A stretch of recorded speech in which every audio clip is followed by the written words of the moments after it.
Hi dear students, आज हम आपको घन यानी क्यूब यूनिट सेल में अवयवी कणों की संख्या निकालना बताएंगे कि किस तरह से हम अवयवी कण निकालते हैं।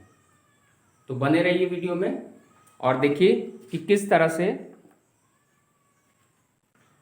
अवयवी कण निकाले जाते हैं, यानी अणु, परमाणु अथवा आयन की गणना करते हैं किसी भी यूनिट सेल में। ठीक है, तो जैसे हमने आपको बताया कि 4 तरह की unit cells, cubic unit cells होती हैं। ठीक है, पहला कौन सा बताया था? सिंपल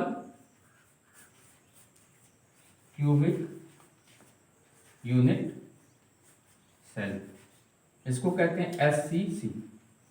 दूसरा हमने बताया था बॉडी सेंटर्ड यूनिट सेल, इसको कहते हैं हम BCC। और तीसरा था फेस सेंटर्ड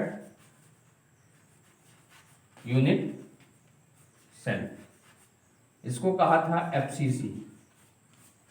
और चौथा बताया था END end centred unit cell, इसको कहा था ECC। ठीक है, अब इसमें हमको अणु, परमाणु अथवा आयन यानी इनके अवयवी कणों की संख्या निकालनी है, यानी Z की वैल्यू क्या होगी उसको हमको कैलकुलेट करना है कि अगर सिंपल क्यूबिक यूनिट सेल है, SCC है, तो कितने अवयवी कणों से मिलकर बना होगा। अगर BCC है तो वो कितने अवयवी कणों से मिलकर बना होगा। अगर FCC है तो वो कितने अवयवी कणों से मिलकर होगा। और अगर ECC है तो वो कितने अवयवी कणों से मिलकर बना होगा। तो सबसे पहले आप देखिए सिंपल SCC में क्या होता है, जैसे ये यूनिट सेल है, यूनिट सेल में यूनिट सेल का लैटिक्स डॉट या लैटिक्स बिंदु कॉर्नर पर होता है, अर्थात यहीं पर अवयवी कण उपस्थित होते हैं। इस तरह से हम दूर दूर इसलिए दिखा रहे हैं, बिल्कुल सटे होते हैं आपको, ताकि आसानी से दिखाई दे। ये हो गया, ये यूनिट सेल होते हैं। 8 कॉर्नर एक यूनिट सेल में बनता है और एक यूनिट सेल में इस कॉर्नर पर उपस्थित अवयवी कण की सहभागिता या उसका शेयर कितना होता है? 1/8 होता है। तो 1/8, 1/8, 1/8, 1/8, 1/8, 1/8 और 1/8। तो 10 वी कैन से SCC कितने अवयवी कणों से मिलकर बना होता है? 1/8 multiply by 8 corner is equal to 8/8 is equal to 1। इस तरह से कह सकते हैं कि SCC जो होता है वो कितने अणु, परमाणु अथवा आयन से मिलकर बना होता है? 1। तो यानी SCC के लिए Z बराबर क्या हो जाता है? 1। इतनी बातें क्लियर हो गई। अब देखिए अगर BCC है, BCC में क्या होता है? BCC बिल्कुल SCC से ही क्रिएट होता है, ये है। तो इसमें क्या होता है? कॉर्नर पर तो होता ही होता है और कॉर्नर के साथ साथ एक अवयवी कण इसके सेंटर में होता है, केंद्र में होता है। तो जाहिर सी बात है कॉर्नर के जितने होते हैं सबका अंश कितना होता है? 1/8। तो कितने कॉर्नर हुए? 1/8 multiply by 8, 1/8 multiply by 8 is equal to 1। और एक इनके सेंटर में होता है जिसकी सहभागिता कहीं और नहीं होती, ये इसी के बीच में होता है, इसी के केंद्र में होता है, इसलिए 1। तो इस तरह से कह सकते हैं कि BCC में अवयवी कणों की संख्या कितनी होती है? 2। तो Z बराबर क्या आ गया? 2। SCC में Z बराबर 1 आया, BCC में Z बराबर 2 आ गया। अब बात आती है FCC। FCC में बेटा कॉर्नर पर तो डॉट्स होंगे ही, तो कॉर्नर के अतिरिक्त के अलावा फलक पर भी डॉट्स पाए जाएंगे, यानी अवयवी कण उपस्थित होंगे। तो ऐसी दशा में 8 कॉर्नर पर 1/8 multiply by 8 is equal to 1। ये तो कॉर्नर के अवयवी कण हो गए।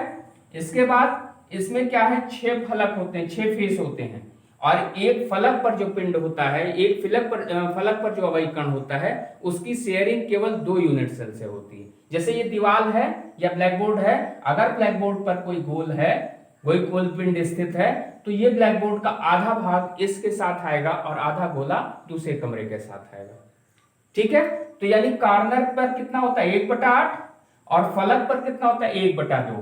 तो 1/2 multiply by 6 core, oh sorry 6 फलक होते हैं, यानी 6 फेसेस हो जाते हैं, तो कितना हो जाएगा 6/2 इज इक्वल टू 3। तो टोटल जेड बराबर क्या आ गया 3 + 1 यानी 4। इस तरह से कह सकते हैं कि एफसीसी में क्या हो जाता है 4, यानी जेड बराबर कितना आता है 4। तो एससीसी में अवयवी कण कितने हो गए 1, बीसीसी में अवयवी कण कितने हो गए 2, एफसीसी में अवयवी कण कितने हो गए 4। तो जेड की वैल्यू एससीसी के लिए 1, जेड की वैल्यू बीसीसी के लिए 2, एफसीसी के लिए कितनी जेड की वैल्यू हो गई 4। अब बात आती है ईसीसी, ईसीसी एंड सेंटर्ड। इसमें क्या होता है बेटा कि कॉर्नर पर तो होते ही होते हैं, तो कॉर्नर पर जो होंगे, कॉर्नर तो 1/8 क्रिएट करेगा, 1/8 क्रिएट करेगा, साथ साथ 2 फलक पर भी होंगे, तो फलक वाले 1/2 यानी 1/2 होंगे और ये क्या होंगे 1/8। तो 1/8 गुणे 8 इज इक्वल टू 1 और 1/2 इंटू यानी 1/2 इंटू 2 इज इक्वल टू 1।